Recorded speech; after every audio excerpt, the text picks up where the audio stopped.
Hello and welcome to News Now. I am Fidelia Aguncha. The Independent National Electoral Commission, INEC, says it will go ahead with the planned supplementary governorship election in Adamawa State, despite a court order restraining it from conducting the exercise. A high court in Yola had given the order while ruling on a suit filed by Mustafa Shaba, governorship candidate of the Movement for the Restoration and Defense for Democracy, MRDD. Shaba had sued the commission over the absence of his party's logo on the ballot paper of Saturday's election that was declared inconclusive. But speaking with journalist Kasim Gaidam, resident electoral commissioner of Adamawa State, said nothing will stop INEC from conducting the supplementary poll. Gaidam said going by the Electoral Act, even court orders cannot stop any election at this point. He cited Section 87, subsection 10 of the Electoral Act to buttress his point. INEC is scheduled to hold supplementary elections in 6 states, including Plateau, Benue, Kano, Sokoto, Bauchi, and Adamawa State, respectively, on March 23, 2019. Meanwhile, INEC has pledged to improve on the conduct of future elections in the country. The Commission made a promise at a debriefing for accredited observers for the 2019 elections in Abuja. Chairman of the Commission, Mahmoud Yakubu, represented by National Commissioner Antonia Okosi-Simbine, said the lessons and experiences of accredited observers would come handy for the conduct of future elections in the country. Today's debriefing session is a platform provided by the Commission for observers to discuss field experiences during the elections towards providing useful lessons for the conduct of future elections, particularly now that we're going to conduct supplementary elections in about 2 weeks. In the areas where we observed in Imo State, around 9 a.m., 10 a.m., we still see poll workers being, as the distribution process still taking place around 10 a.m. And then, where there is just one vehicle taking care of a ward, one vehicle. Now, you see a lot of politicians trying to make their own arrangement to transport poll workers and materials, and all those things give rooms for compromise. Since they are expected to come and take off accreditation and voting before or by 8 a.m., if the INEC officials will be at those areas where they will collect the materials by 6 a.m., I think, or let me say 5:30 a.m., I think, but even if it is one vehicle conveying 2 or 3 units, that 8 o'clock, it would have been enough for that vehicle to convey the materials and the INEC officials to their various units. We are looking at a situation, if we could, as a people, at this time begin to think of changing our electoral process automatically to electronic process. A situation where we don't need to begin to deploy ballot papers, send our people to run night journeys where they are attacked by robbers, kidnappers, and even taken by some hoodlums who want to do whatever they did with the ballot papers that were taken from INEC officials. In one polling unit at Federal House in Lugbe, where I observed, 2 of them broke down. And then others could not also perform as we all expected. And I think it was because they passed their night probably in an uncompleted building where they didn't rest very well overnight. The Presidential Election Petition Tribunal has granted President Muhammadu Buhari and the All Progressives Congress permission to inspect materials used for the conduct of the presidential election. The APC had demanded access to examine the election materials on grounds that it would enable them defend themselves against any petition filed by the opposition PDP. The tribunal, led by Justice Abdul Aboki, ruling on the application, approved the request of the party, saying it found merit in the appeal. It has now ordered INEC to give the plaintiffs access to materials for the purpose of inspection and to make photocopies of same. The tribunal had granted a similar order to the PDP and its presidential candidate Atiku Abubakar on March 6, allowing them to inspect the electoral materials to enable them file and maintain their petition against the outcome of the presidential election. A non-governmental organization, Coalition for Good Governance and Change Initiative, is accusing the PDP of plotting to stage a violent protest in the Federal Capital Territory, Abuja. The group made the allegation at a press briefing. It further stated that the planned protest is to discredit the election of President Muhammadu Buhari. The protesters will reportedly claim their actions are in response to the outcome of the election in Rivers State. The protests in Abuja will be used as a cover to infiltrate the nation's capital with militants. These disgruntled elements have also procured the services of foreign news channels that will report their paid protests as representative of the aggregate view of Nigerians, and thereby undermining the credibility of the elections and the legitimacy of those declared winners. We deem it necessary to raise this alarm because while those making this plan may be doing so for personal and political gains, the end result of what they are planning may impact the country negatively. They may succeed in making their political statement, but the price to the country could be as huge as plug into intractable crisis. The crisis would in turn deny the country of investment opportunities. They would limit opportunities that will in turn influence the ability of stakeholders to get our people out of poverty. The federal government has inaugurated an inter-ministerial presidential inauguration committee for the swearing-in ceremony of President Muhammadu Buhari on May 29. The inauguration was performed by the Secretary to the Government of the Federation, Boss Mustafa, in Abuja. Addressing journalists after the inauguration, Mustafa stressed the need for the committee to ensure strong collaboration with other subcommittees. He explained that the subcommittees would emerge from the All Progressives Congress and its support group with a view to guaranteeing the success of the presidential swearing-in ceremony on May 29. Well, 20 days after their election, winners of the National Assembly poll have received their certificate of return and are just one step away from officially becoming members of the 9th Assembly. These lawmakers, who are representatives of various districts across the country, have been speaking on their plans for Nigerians. At a presentation ceremony held at the International Conference Center in Abuja, the lawmakers pledged to put the interests of the country and their various communities first while carrying out their duties. Well, number one focus of the 9th National Assembly, number one is to make sure that the electoral reform bill is passed. Number two, to make sure that we have good working relationship with the executive as well as the judiciary. Even though we are separate arm of government, but the country can move to the next level if we do not collaborate with the other arms of government. And so for 9th Assembly, I think that most importantly, we are going to run an inclusive parliament where we begin to engage the executive to make sure that we're on the same page.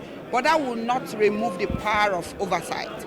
The National Assembly is going to come strong on oversight to make sure that the executive account for every money they spend.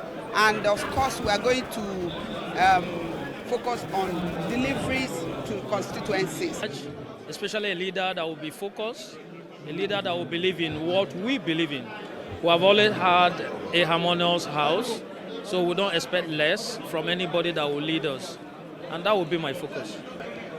One of the cardinal issues that this 9th Assembly will be looking at, in fact, we're going to start it in this 8th Assembly, is electoral reforms. Because we can see that the very fabric of our democracy has been desecrated, in the opinion of some of us, by certain proclamations of INEC and certain actions by the security agencies. So that, I think, is one of the critical issues this 9th Assembly will have to focus on. One of the legislators that I regretted is the devolution of powers. Devolution of powers never materialized. The electoral law also never materialized. And secondly, the most important one, because today the masses Nigerians feel that the legislature are the ones that delay budget. No, I propose to amend the constitution, which was agreed, passed by both chamber, and secondly, which was also taken to the state. And the state passed it with two-thirds. And today, our presidents have not been able to sign that law. And I think that should agitate the minds of the media. The youth and the women are going to be my priority, and then development of our environment, giving them good water, and then because while campaigning, I've already told them what I want to do, where I want to come in, where I want to intervene. I'm going to study the budget of Nigeria. I'm going to see where we can come in, where we can contribute, where we can engender a lot of development for our people in the Ekiti State and my federal constituency, South Federal Constituency 1. The Lagos state government has confirmed 20 people were killed after an unapproved 3-story building collapsed in Itafaji, Lagos Island. The figure was announced by the State Commissioner for Health, Jide Idris. According to Idris, 20 victims were brought in dead to the Lagos Island General Hospital, while 45 survivors are being managed at various hospitals in the state. The Commissioner also expressed appreciation to corporate organizations and well-meaning individuals who had been donating items and other forms of support to the survivors. Meanwhile, the state government has commenced manual demolition of buildings certified dangerous and unfit for habitation on Freeman Street at the Itafaji area of the state. Over 180 buildings have been marked for demolition in that area. A delegation of northern traditional rulers has reaffirmed their support for the Buhari-led administration. The emirs, during a courtesy visit to the president in Abuja, say they are impressed by the success recorded by the current administration in the fight against corruption, insecurity, and economic growth. On his part, President Buhari thanked the leaders for their support and promised to continue to grow the nation. We humbly urge you not to be detracted in redeeming the battered image of our country in the areas of corruption, insecurity, and poverty. We therefore greatly appreciate Mr. President's recent award of the 80-kilometer New Busa-Kayama route, which for an entire generation was an open sore on the conscience of the nation. By Excellency's singular award of this life-changing road project, the endless tears of our people in the past generations have at least been wiped from our faces. We and our people yet unborn are grateful beyond words. Our people are therefore full of hope that very soon the federal government will commence serious construction work on the new Busa-Kayama road. I thank you very much, and I understand your shopping list for coming to see me. I hope the Secretary to the government has taken note. Since I'm not looking forward to another election, I think I will try and do what I can, but I assure you that the infrastructure you mentioned in your constituencies, I will try and see the ministers responsible and urge them that I have made a promise, and that since I'm going to be around, God willing, for the next 4 years, I think they will come. Thank you very much for appreciating what I was able to do when I was in PTF. And what I have been able to do with the problems there of security generally. These are general problems throughout the country, and I assure you that I will continue to do my best. But I thank you most sincerely for mobilizing so many people from your kingdom and your neighborhood to come and say, we thank God and pray together for the success we have. I appreciate the adage that nothing succeeds like success. If we haven't won the election, I think we might have taken different directions all over the country. But we thank God, success brought us together again and firmed up our relationship. Zamfara State Governor Abdulaziz Yari have expressed satisfaction with the outcome of the state election in the just concluded governorship poll.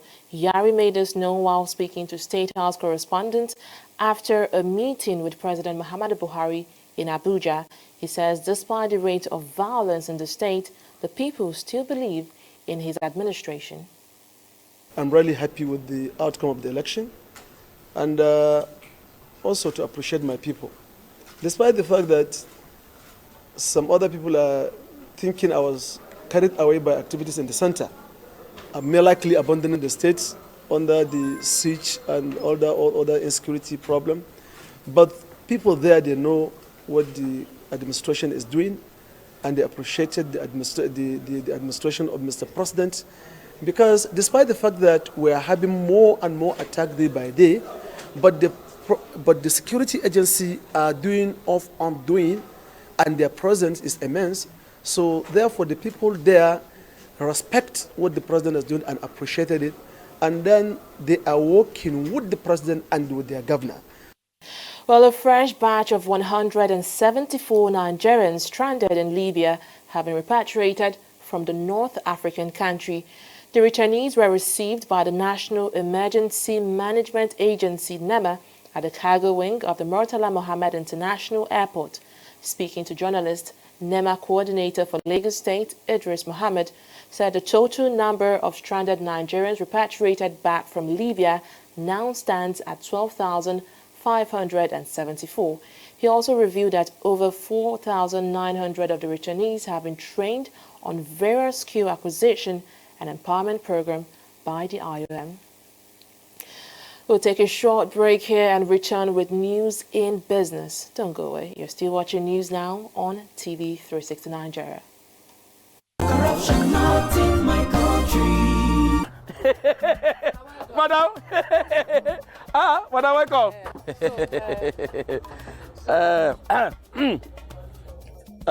Okay. Madam, no worry. When you deliver the balance, we'll give you the goods. No problem, no problem. All right, so now well done. Thank you. Hey. Oga, I still say she don't bring money. Maybe we'll use this one for her now. She wants mahogany, not white wood.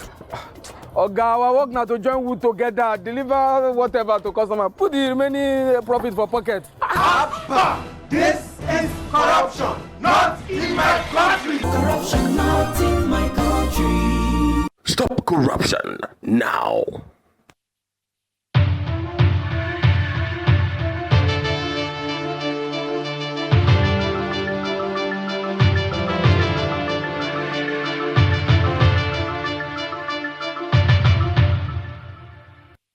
Welcome back.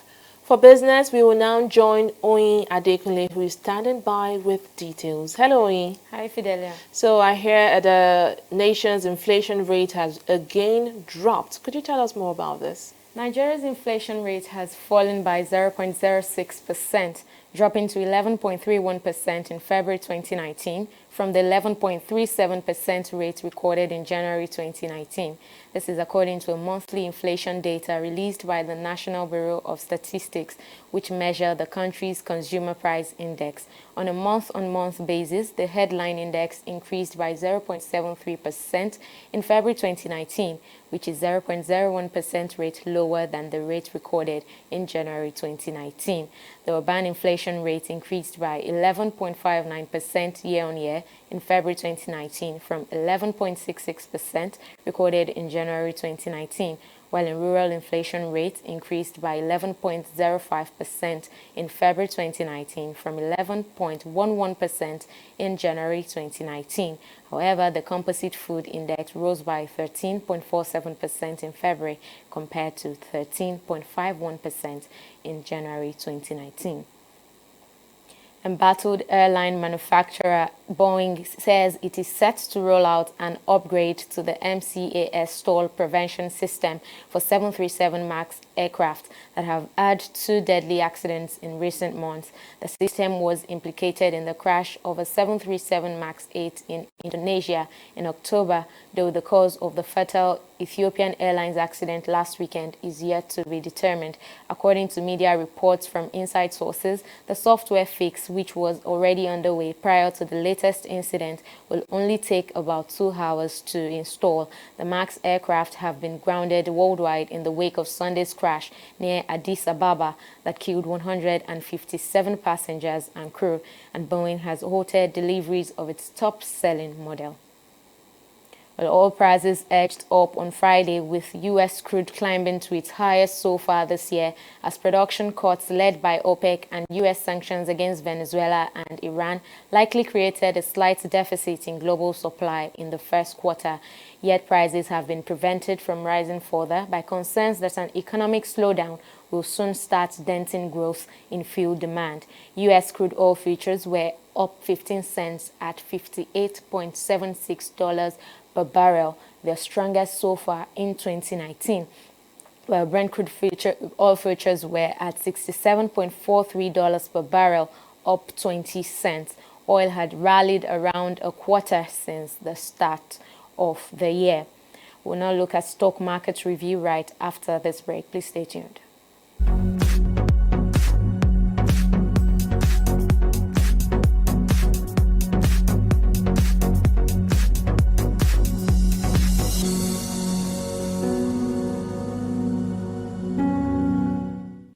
The bears maintained their dominance in the Nigerian equities market as weak demands for stock influenced the extension of losing streak, which saw the all-share index depreciating today by 0.22% to close at 31.142 basis points. This loss was mainly due to the activities of the stocks of Africa Prudential PLC, Ikeja Hotel PLC, UBA, and Zenith Bank of Nigeria PLC. The stocks of Africa Prudential have been erratic this week, making flickering appearances on both the gainers and losers chart. It has now closed today in the reds. Ikeja Hotel also could not sustain gains from previous trading session as it ended in the negative territory today with 10%. Trading was, however, a lot better for the stocks of Mobile, UBN, Stanbic IBTC Holdings PLC, and Oando, all making gains equivalent to 0.61, 2.19, 0.21,